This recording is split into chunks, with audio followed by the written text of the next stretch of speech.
ఊహించండి, ఒక దేశాధినేతను వేరే దేశం తమ సైనిక బలగాలతో వచ్చి పట్టుకుపోయింది. అసలు వినడానికే ఆశ్చర్యంగా ఉంది కదూ. కాని ఇది జరిగింది. ఈ ఒక్క సంఘటనతో ప్రపంచం మొత్తం నివ్వెరపోయింది. అమెరికా వెనిజులాపై దాడి చేసి ఆ దేశ అధ్యక్షుడినే పట్టుకున్న ఈ సంచలన ఆపరేషన్ అసలు ఎలా జరిగిందో వివరంగా చూద్దాం. ఈ ఒక్క ప్రకటనతో మొత్తం ప్రపంచం దృష్టి వెనిజులా వైపు మళ్ళింది. స్వయంగా అమెరికా అధ్యక్షుడే సోషల్ మీడియాలో ఈ విషయాన్ని ప్రకటించడంతో ఒక్కసారిగా ఉద్రిక్తతలు తారస్థాయికి చేరాయి. సరే, అసలు ఆ రోజేం జరిగింది? ఆ దాడి ఎలా మొదలైంది? క్షేత్రస్థాయిలో జరిగిన పరిణామాలను ఒకసారి చూద్దాం. తెల్లవారుజామున 2 గంటల సమయం వెనిజులా రాజధాని కారకాస్ నగరం భారీ పేలులతో దద్దరిల్లింది. ప్రజలు ఏం జరుగుతుందో తెలుసుకునేలోపే సరిగ్గా 2 గంటల తర్వాత అమెరికా టైం ప్రకారం ఉదయం 4:17కి అధ్యక్షుడి ట్రంప్ ఆపరేషన్ సక్సెస్ అయిందని, మదురో తమ అదుపులోనే ఉన్నారని ప్రకటించారు. ఈ ప్రకటన వచ్చిన కొన్ని గంటల్లోనే వెనిజులా ప్రభుత్వం దేశంలో ఒక రకమైన ఎమర్జెన్సీని ప్రకటించింది. అయితే అసలు ఈ ఆపరేషన్ ఎందుకు చేశారు? ఎలా చేశారు? ఆపరేషన్ సదరన్ స్పియర్ అని పిలిచే ఈ దాడి వెనుకున్న వ్యూహమేంటో చూద్దాం. ఈ మిషన్కి అధికారికంగా పెట్టిన పేరు ఆపరేషన్ సదరన్ స్పియర్.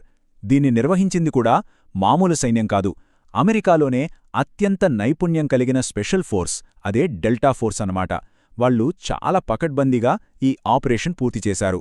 ఇక్కడొక ఆసక్తికరమైన విషయమేంటంటే, అమెరికా దీన్ని యుద్ధమని చెప్పట్లేదు. ఇది కేవలం ఒక పోలీస్ యాక్షన్ మాత్రమే అంటోంది. వాళ్ల ఆరోపణేంటంటే, మదురో ప్రభుత్వం డ్రగ్స్ అమ్మే తిరుగుబాటుదారులతో కలిసి కొకేన్ను ఒక ఆయుధంగా వాడి అమెరికాను నాశనం చేయాలని చూస్తోందట. అందుకే ఈ ఆపరేషన్ తప్పలేదని సమర్థించుకుంటోంది. కేవలం పట్టుకోవడమే కాదు, మదురోనే అతని భార్య సిలియా ఫ్లోర్స్ని ఇద్దరినీ అమెరికాకు తీసుకువెళ్లి అక్కడి కోర్టులో విచారణ జరుపుతామని కూడా అమెరికా అటార్నీ జనరల్ స్పష్టంగా చెప్పేశారు. సరే, ఇదంతా అమెరికా వైపు కథ. మరి వెనిజులాలో పరిస్థితేంటి? దేశ అధ్యక్షుడినే పట్టుకెళ్తే అక్కడెలాంటి గందరగోళం మొదలైందో పరిశీలిద్దాం. వెనిజులా వైస్ ప్రెసిడెంట్ చేసిన ఈ ప్రకటన వింటేనే అర్థమవుతుంది అక్కడ పరిస్థితి ఎంత దారుణంగా ఉందో. మా ప్రెసిడెంట్ ఎక్కడున్నారో మాకే తెలీదు, కనీసం బతికున్నారో లేదో చెప్పండి అని అడిగే నిస్సహాయ స్థితికొచ్చారంటే ఆ ప్రభుత్వంలో ఎంత గందరగోళం నెలకొనుందో మనం ఊహించుకోవచ్చు. ఇప్పుడు అసలైన ప్రశ్న ఏంటంటే, దేశాన్ని నడిపించే నాయకుడే లేకపోతే ఆ దేశాన్ని ఎవరు చూసుకుంటారు? ఈ అధికార శూన్యతతో వెనిజులా రాజకీయంగా మరింత అస్థిరంగా మారింది. పరిస్థితి పూర్తిగా చేయిదాటిపోకుండా ఉండటానికి అక్కడ మిగిలిన ప్రభుత్వం బాహ్య అలజడి స్థితి అనే ఒక ప్రత్యేకమైన ఎమర్జెన్సీని ప్రకటించింది. దీని ప్రకారం దేశంలో శాంతి భద్రతలను కాపాడటానికి సైన్యానికి పూర్తి అధికారాలు ఇచ్చేశారన్నమాట. ఈ ఒక్క సంఘటనతో ప్రపంచవ్యాప్తంగా పెద్ద ప్రకంపనలే మొదలయ్యాయి. అంతర్జాతీయ సమాజం వెంటనే రెండుగా చీలిపోయింది. అసలు ఏ దేశం ఎలా స్పందించిందో ఇప్పుడు చూద్దాం. చూడండి, ఒకవైపు రష్యా, చైనా, ఇరాన్ లాంటి దేశాలు అమెరికా చర్యను తీవ్రంగా ఖండిస్తే, మరోవైపు అర్జెంటీనా లాంటి దేశాలు దీన్ని స్వాగతించి సంబరాలు చేసుకున్నాయి. రష్యా అయితే దీన్ని ఏమాత్రం మొహమాటం లేకుండా ఇది ఒక సార్వభౌమ దేశంపై జరిగిన సాయుధ దాడి అని తేల్చేసింది. ఇది అంతర్జాతీయ చట్టాలను పూర్తిగా ఉల్లంఘించడమే అని తీవ్రంగా విమర్శించింది. దీనికి పూర్తి భిన్నంగా అర్జెంటీనా అధ్యక్షుడు జేవియర్ మిలీ స్వేచ్ఛ గెలిచింది అంటూ ట్వీట్ చేశారు. చూసారా, ఒకే సంఘటనపై ఎంత భిన్నమైన అభిప్రాయాలో. ఇక పొరుగు దేశాలైతే వెంటనే రంగంలోకి దిగాయి. శరణార్థులొచ్చేస్తారేమోనని కొలంబియా తమ సరిహద్దులకు సైన్యాన్ని పంపింది. బ్రెజిల్ అధ్యక్షుడు లూలా ఎమర్జెన్సీ మీటింగ్ పెట్టారు. మరోవైపు వెనిజులా ఈ విషయాన్ని ఐక్యరాజ్యసమితి భద్రతామండలి దృష్టికి తీసుకెళ్లింది. సరే, ఇదంతా జరిగింది. కాని దీనివల్ల కలిగే పర్యావసానాలు ఏంటి?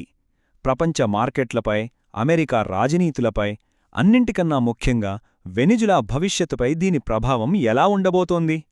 ఈ రాజకీయ గందరగోళం వల్ల ఇన్వెస్టర్లందరూ భయపడిపోయారు. తమ డబ్బుకు ఏమవుతుందోనని సురక్షితమనిపించే బంగారం వైపు పరుగులు తీశారు. ఫలితంగా బంగారం ధర ఒక్కసారిగా ఆకాశాన్ని తాకి ఔన్స్కి $4,345 రికార్డ్ స్థాయికి చేరింది. అయితే ఇక్కడొక విచిత్రమేంటంటే, చమురు ధరలపై మాత్రం పెద్దగా ప్రభావం పడలేదు. దీనికి కారణం, అమెరికా అంతకుముందే వెనిజులా మీద కఠినమైన ఆంక్షలు పెట్టి వాళ్ల చమురును ప్రపంచ మార్కెట్ నుంచి దాదాపుగా వేరుచేసింది. అమెరికాలో కూడా దీనిపై పెద్ద దుమారమే రేగింది. కాంగ్రెస్కి చెప్పకుండా అధ్యక్షుడు ఇలా సొంతంగా ఒక దేశంపై చర్య ఎలా తీసుకుంటారని, ఇది చట్టవిరుద్ధమైన యుద్ధమంటూ అక్కడి ప్రతిపక్షాలు, విమర్శకులు తీవ్రంగా ప్రశ్నించారు. ఇప్పుడు వెనిజులా భవిష్యత్తు ముందు రెండే దారులు కనిపిస్తున్నాయి. ఒకటి, సైన్యంలో చీలికలు వచ్చి ఈ ప్రభుత్వం కూలిపోయి శాంతియుతంగా కొత్త ప్రభుత్వం ఏర్పడటం.